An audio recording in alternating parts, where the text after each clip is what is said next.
Saudara polisi akhirnya menjerat Gregorius Ronald Tanur, pelaku penganiayaan hingga tewas terhadap kekasihnya dengan pasal pembunuhan. Untuk lebih jelasnya akan kita bahas bersama ahli hukum pidana Universitas Bhayangkara Surabaya, Pak Joko Sumaryanto. Selamat sore Pak Joko. Selamat sore Mbak Ivo. Pak Joko, polisi kan akhirnya menjerat Ronald Tanur ini dengan pasal pembunuhan ya, setelah sebelumnya polisi menjerat tersangka dengan pasal penganiayaan. Bagaimana Anda melihat adanya perubahan pasal yang diterapkan kepada Ronald Tanur ini? Ya, mungkin yang lebih tahu adalah polisi karena rekonstruksi dilakukan. Namun karena peristiwa ini dilakukan karena proses penganiayaan dilakukan oleh Gregorius terhadap pacarnya yang awalnya dia tidak menyangka bahwa tindakan penganiayaan ini akan mengakibatkan kematian. Nah, di dalam pasal 351 memang di situ ada di ayat 3-nya memang penganiayaan yang mengakibatkan kematian. Namun ketika ada mens rea atau ada niat daripada pelaku si Gregorius untuk membunuh si pacarnya, maka bisa beralih menjadi pasal pembunuhan, pasal 338. Tapi memang ini biasa terjadi perubahan pasal setelah rekonstruksi selesai dilakukan, begitu?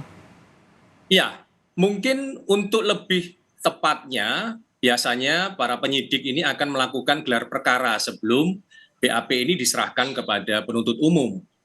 Nah, gelar perkara itu untuk memastikan pasal yang dijeratkan kepada si Gregorius ini apakah penganiayaan yang mengakibatkan kematian atau murni pembunuhan.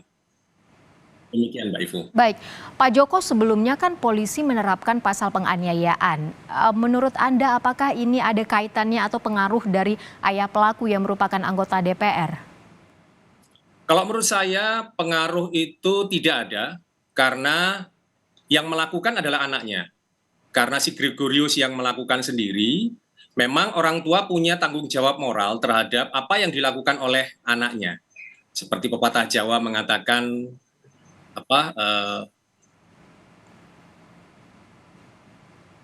yang dilakukan oleh anak orang tua lah yang harus bertanggung jawab gitu ya. Nah, dari apa yang dilakukan oleh si Gregorius, apapun itu menjadi tanggung jawab ayahnya, orang tuanya, anak polah, bopo kepradah gitu ya. Sehingga tanggung jawab moral ini harus ditanggung oleh si bapaknya.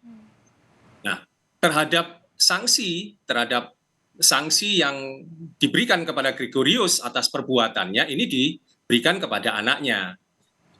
Demikian, Mbak. Polisi kan juga 2 kali ya Pak Joko mengubah penyebab kematian korban. Bagaimana Anda melihat ini? Ya, yang menyebabkan kematian ini apakah karena kematian ini kan bisa disebabkan karena pukulan, bisa karena minuman keras, bisa karena segala macam ya.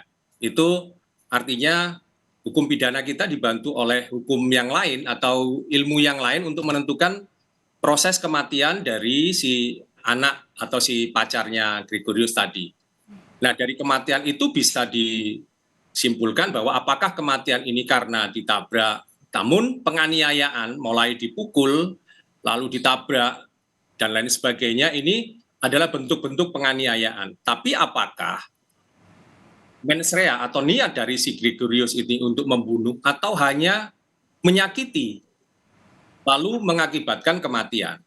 Kalau hanya menyakiti, jadi penganiayaan yang dilakukan mengakibatkan kematian yang dia tidak sadari bahwa akibat dari penganiayaan ini adalah akibat kematian, maka ini tetap masuk pada pasal penganiayaan berat di pasal 3. Ya, awalnya pasal penganiayaan, akhirnya polisi menjerat Ronald Tanur ini dengan pasal pembunuhan. Terima kasih banyak Pak Joko Sumaryanto, ahli hukum pidana Universitas Bhayangkara Surabaya, sudah bergabung bersama kami di Kompas TV. Selamat sore, selamat bertugas kembali Pak Joko.